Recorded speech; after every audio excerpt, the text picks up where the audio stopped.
এটা ডিম সুন্দরী পিঠা। পিঠাটা কিছুটা কেকের মতো খেতে। তো চলেন পিঠাটা বানাই ফেলি।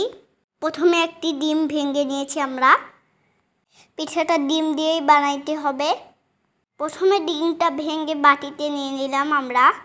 দিয়ে একটু লবণ দিয়ে দিলাম, চিনি দিয়ে দিলাম। তারপর ভালো করে ডিমটা ফেটিয়ে নিলাম। চিনিটা গলে যাওয়া পর্যন্ত আমরা ডিমটা ফেটাতে থাকবো।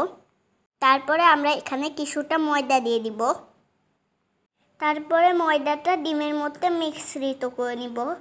সামান্য পানিও দিতে হবে, সেজন্য দিয়ে দিলাম আমরা পানি। সবগুলো মিশ্রণ ভালোভাবে মিক্স করে নিব আমরা। আসসালামু আলাইকুম গাইস, কেমন আছেন আপনারা? আমি আলহামদুলিল্লাহ অনেক ভালো আছি।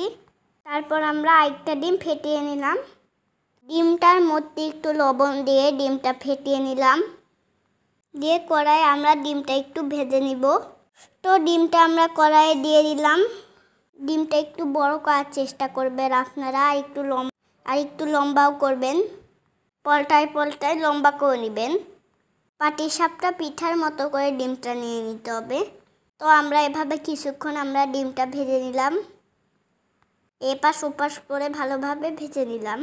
কড়াই একটু বেশি করে তেল নিয়ে নিলাম। ডিমের যেই ব্যাটারটা ছিল তার মধ্যে আমরা ডিমটা ছেড়ে দিব।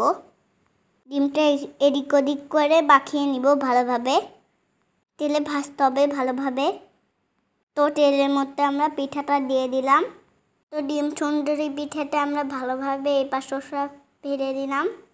এভাবে আটার মধ্যে ডিমটা চুবিয়ে চুবিয়ে আমরা কয়েকবার ভাজতে থাকবো। বারবার এভাবে দিয়ে ডিমটা ময়দার মিশ্রণে দিয়ে ডিমটা আমরা ভালোভাবে ভাজবো। তো আমরা আবার তেলের মধ্যে দিয়ে দিলাম। তো গাইস, আপনারা ইচ্ছা করলে ডিমের পরিমাণটা বাড়াইতেও পারেন। তো আমরা 2টা ডিম দিয়েই পিঠাটা বানানোর চেষ্টা করছি। পিঠাটা ভাজা হইলে আমরা আবার ময়দার মিশ্রণটাতে দিব পিঠাটা। তো গাইস, দেখতেই পাচ্ছেন। তো পিঠাটা একবার তেলে ভাজবো। আবার ভাজা শেষ হইলে ময়দার মিশ্রণে আবার ডুবিয়ে নিব। এভাবে আমরা পুরো মিশ্রণটা শেষ করে নিব। পিঠাটা কিন্তু আমাদের এখানকার পিঠা নয়, মহাখালী পিঠা।